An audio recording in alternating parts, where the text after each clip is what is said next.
The first thing was in the patient pavilion, and it was the topic of what causes patients to go online to do research and what doctors can do about it. What I hear so often from doctors is that patients are bringing me this huge stack of stuff, and a lot of it is just crap. And how do I avoid them bringing me that kind of stuff?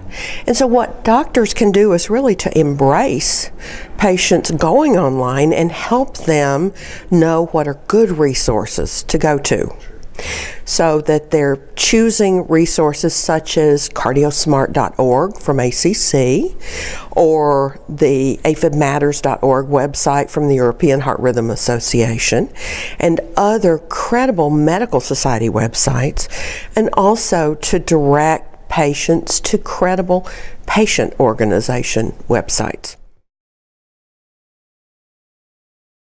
There is a lot of junk out there, and the challenge is that doctors don't really know how to vet a lot of it.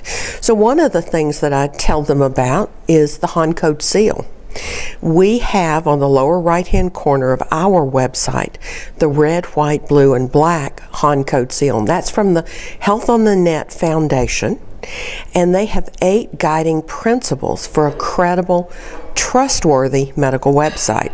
So if you click on the seal on our site, it then takes you over to the HON code site and tells you what are those 8 guiding principles and what our answers were to our specific audit. It's a really great way, by going over to the HON code site, to find other resources that are HON code certified. So just something as simple as telling patients to look for HON code seal is a good starting point. And we hope that we're one of the first ones that come up.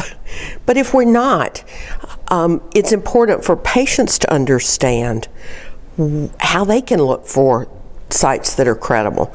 There are a lot of sites out there that are selling miracle cures for atrial fibrillation and 300 other things. You know, it's amazing how something like bentonite clay, for example, can cure everything that you could possibly have. But it's not a good thing to do. And so doctors can help patients to know how to vet sites and what's a good site and what's not, by sending them to sites like ours that have resources. We have links to the credible websites around the internet on our patient and caregiver resources page.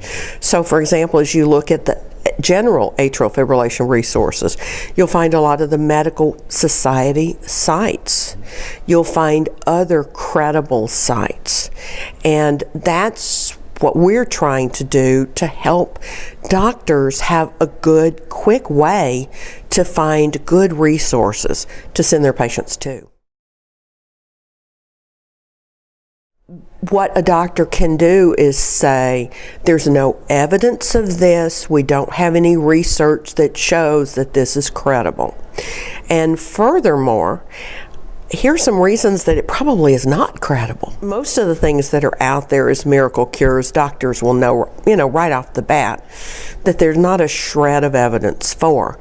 And patients will understand that there needs to be evidence that something works before you just blindly accept it and take it.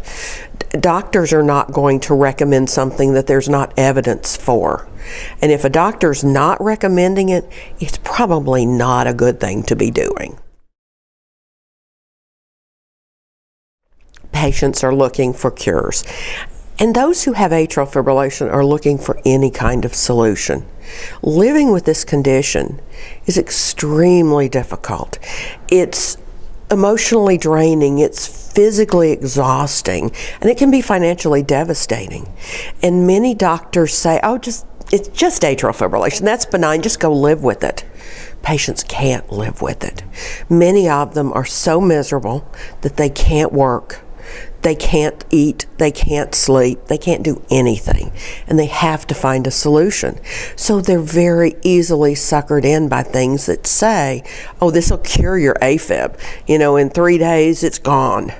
Well, we know that there are no miracle cures, but patients want to believe, and so they can be very vulnerable.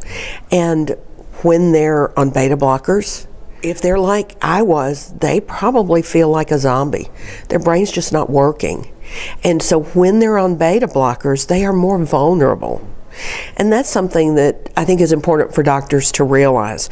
Many of the medications that they give their patients for AFib actually make the patient more vulnerable because the brain's just not working right, and there are many other side effects that impact their cognitive abilities.